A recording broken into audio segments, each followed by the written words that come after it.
ఈరోజు మనం ఆహారంతో ఆరోగ్యంలో విలేజ్ స్టైల్ చట్టిలో మటన్ పులుసు ఎలా చేసుకోవాలో చూద్దాం.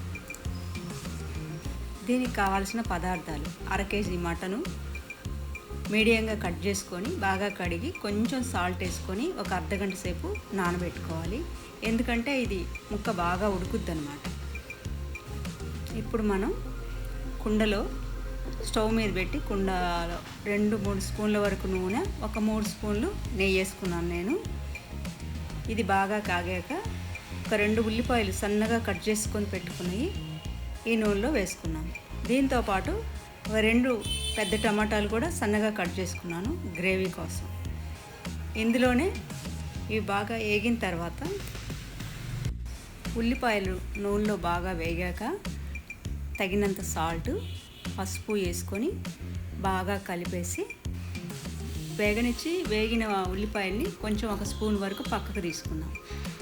ఇప్పుడు అల్లం వెల్లుల్లి పేస్టు, మటన్ ముక్కలు వేసి బాగా కలిపి లిడ్ పెట్టి నీళ్లు పోయకుండా ఒక 10 నిమిషాలు మూత పెట్టి ఉడకనివ్వాలి. అలా ఉడికిన మటన్లో ఒక 2 పెద్ద కప్పుల వరకు వాటర్ పోసుకొని ఇప్పుడు లిడ్ పెట్టేయాలి.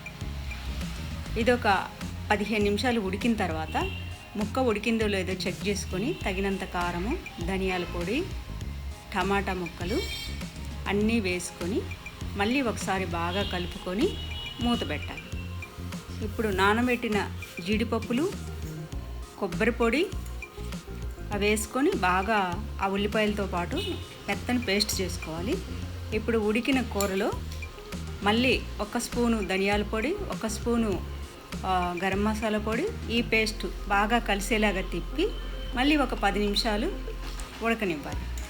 ఫైనల్గా ఉడికిపోయిన తర్వాత కొత్తిమీర చల్లి దించుకుంటే విలేజీ స్టైలు చట్టిలో మటన్ పులుసు రెడీ.